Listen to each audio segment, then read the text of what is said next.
मरहले के तहत इस वक्त जो पोलिंग का सिलसिला है वो बदस्तूर जारी है। हम इस वक्त राजपुरा कॉन्स्टिट्यूंसी में हैं, राजपुरा के रोहमू इलाके में हैं। तो हमारे साथ इस वक्त जो बीजेपी के उम्मीदवार हैं यहाँ पर अरशद भट्ट साहब, तो इनसे जानेंगे अरशद साहब आज के वोट की अहमियत कितनी है और क्या लगता है आपको इस बार यूथ कितना पार्टिसिपेट कर रहा है? यूथ ही अभी इलेक्शन लड़ रहा है। जहाँ तक वोट की इंपॉर्टेंस है, आप देखिए अभी जो हमारा पीक पे हार्वेस्टिंग सीजन है एप्पल का, डिस्पाइट ऑफ दिस कि लोग आ रहे हैं, नौजवान आ रहे हैं, नौजवान ने आवाज़ बनाई।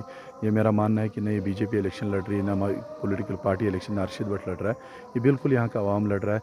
और जो यूथ की पार्टिसिपेशन पहली बार एक इंडिजिनस मूवमेंट की तरह भी पार्टिसिपेट कर रहे हैं, ये खुशाइंद कदम है हमारी डेमोक्रेसी के लिए और समाज के तय जो आगे बढ़ने के लिए हम जो आसार होते हैं वो नई सियासी तुलू जो हो रही है इसकी शुरुआत है। काफ़ी अरसे के बाद हमने देखा कि जो बाइकआउट की सियासत एक जो चलती थी वो इस बार नहीं देखने को मिली। इसका सहरा किसको जाता है? देखिए ये सहरा पहले हम बताएं, जो भी बाइकाट या कुछ ऐसे तशद्दुद से जो चीज़ें चलती वो एक हैचड कंस्पिरेसी थी।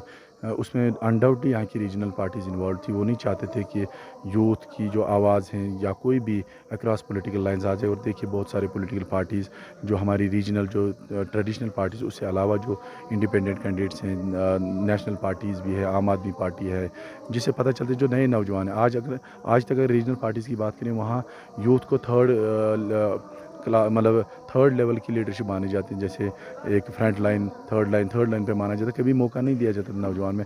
आज बहुत सारी पार्टीज़ हैं जिनमें नौजवान अभी कंटेस्टिंग कैंडिडेट्स हैं, जिससे यूथ को पता चला कि हमें अब खुद ही यहाँ की आवाज़ बननी ज़रूरी है। तब्दीली नौजवान चाहता है, मगर बीजेपी ने कुछ ही सीटों पर अपने उम्मीदवार यहाँ खड़े किए हैं। जैसे हम अगर पुलवामा की बात करें, 2 ही जगहों पर, तो क्या वजूहात है? ये पार्टी का हाईकमांड का डिसीजन, जिसमें दिल्ली का बहुत बड़ा एक रोल है।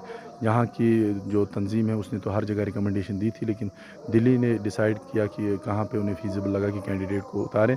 उसमें हमारा उतना कोई मैंडेट नहीं है, उस पर बात करें, लेकिन इतना है कि तो उन्होंने देख के ही कुछ चीज़ें की कि लोगों के जहाँ एस्पिरेशन की ज़रूरत है, जो जुल्म 30 साल 40 साल मज़लूम कौम, जो ट्रांसपेरेंसी गुड बैड गवर्नेंस की वजह से यहाँ मुश्किलात हुई, यूथ एलिनेट हुआ था पॉलिटिक्स से, मेन स्ट्रीम से, तो उन्हें चला कि नहीं कहीं पे कैंडिडेट की ज़रूरत है जो वायबल लोगों के लिए ऑप्शन बने और बात करे और लोगों के लिए पॉलिटिकल डाइवर्सिटी के लिए लड़ाई लड़े।